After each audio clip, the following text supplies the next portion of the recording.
Hi friends, അപ്പോൾ നമ്മളെ കൂടെ ഇന്നുള്ളത് ജയകൃഷ്ണനാണ്. ജയകൃഷ്ണൻ ജർമ്മനിയിൽ RWT ഷാഖനിൽ മെറ്റീരിയൽ സയൻസ് കോഴ്സിൽ മാസ്റ്റേഴ്സ് കിട്ടിയ സ്റ്റുഡൻ്റാണ്. അപ്പോൾ നമുക്ക് ഇന്ന് അവൻ്റെ വിശേഷങ്ങൾ ചോദിച്ചറിയാം. ഹായ്. ജയകൃഷ്ണൻ എന്തുകൊണ്ടാണ് ജർമ്മനി ചൂസ് ചെയ്തത്? ജർമ്മനിയിൽ ക്വാളിറ്റി എഡ്യൂക്കേഷൻ, ഫ്രീ എഡ്യൂക്കേഷൻ എന്നുകൊണ്ട് ചൂസ് ചെയ്തത്. ഫ്രീ എഡ്യൂക്കേഷൻ ആയതുകൊണ്ടാണ് ചൂസ് ചെയ്തത്. അപ്പം എങ്ങനെയാണ് സ്കൈ ഹോക്കിനെ പറ്റി അറിഞ്ഞത്? എൻ്റെ ഒരു കസിൻ വഴിയാണ് അറിഞ്ഞത്. കസിൻ വഴിയാണ് അറിഞ്ഞത്. ഓക്കെ. അപ്പം സ്കൈ ഹോക്കിലോട്ട് എത്തിപ്പെട്ടപ്പോൾ എങ്ങനെ ഉണ്ടായിരുന്നു സർവീസൊക്കെ?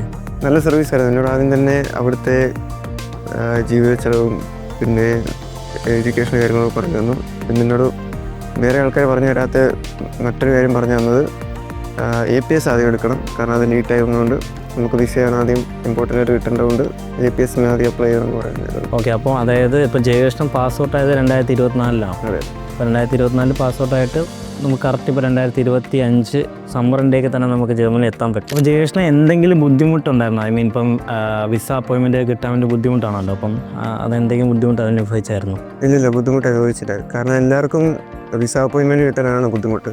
പക്ഷേ ഇവിടെ ഡിസംബറിൽ തന്നെ എല്ലാം ഡേറ്റ് എടുത്ത് എനിക്ക് ജനുവരി തന്നെ അപ്പോയിൻമെൻറ്റ്. ഓക്കെ. അതായത് നമ്മുടെ സൈഡിൽ നിന്ന് നിങ്ങൾക്ക് നേരത്തെ വിസ അപ്പോയിൻമെൻറ്റ് സൈഡ് എല്ലാം എടുത്തു തന്നിട്ടുണ്ടായിരുന്നു. അപ്പോൾ ഇതുവരെയുള്ള പോസ്റ്റിംഗ് എല്ലാം ഹാപ്പി ആയിരുന്നു. അതായത് ഇപ്പോൾ ഓപ്പൺ ലെറ്റർ കിട്ടി, അതിനുശേഷം വിസ അപ്പോയിൻമെൻറ്റ് സഹായിച്ചില്ലായിരുന്നു? അതെ അതെ, എല്ലാം ഹാപ്പിയായിരുന്നു. ഓക്കെ. അപ്പം ജയകൃഷ്ണന് ഞങ്ങളുടെ ഫുൾ പാക്കേജാണ് എടുത്തത്. അതായത് അഡ്മിഷൻ തൊട്ട് എയർപോർട്ട് പിക്കപ്പ് വരെയുള്ള ഫുൾ പാക്കേജാണ് എടുക്കുന്നത് ജയകൃഷ്ണൻ.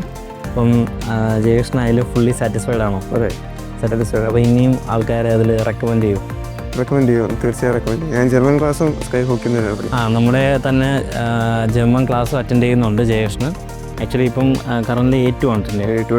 അപ്പോൾ A2 കറൻ്റ് റണ്ണിങ് ആണ് ജയകൃഷ്ണൻ്റെ. അപ്പോൾ ജർമ്മനിയിൽ എല്ലാവരും അഫക്റ്റ് ചെയ്യുന്ന ഒരു പ്രോബ്ലമാണ് അക്കോമഡേഷൻ. അപ്പം അക്കോമഡേഷൻ ആയോ Jayakrishnan?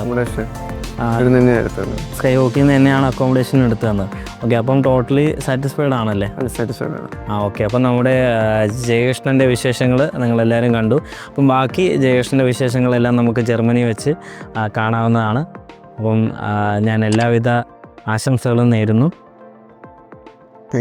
Thank you for trusting us.